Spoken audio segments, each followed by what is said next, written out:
আনারসে রয়েছে প্রচুর পরিমাণ ভিটামিন সি এবং এ। আজকে আপনাদেরকে দেখাবো আনারস দিয়ে খুব সহজেই জুস বানানো।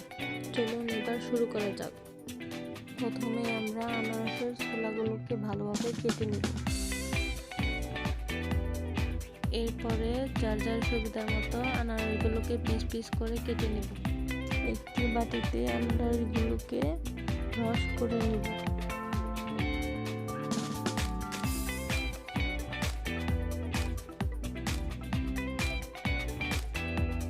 পরিমাণ মতো লবণ নেব।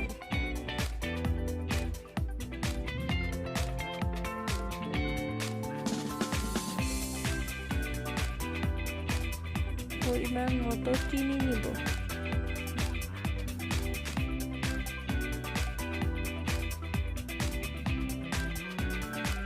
পরিমাণ মতো কাঁচামরিচ মিশিয়ে নেব।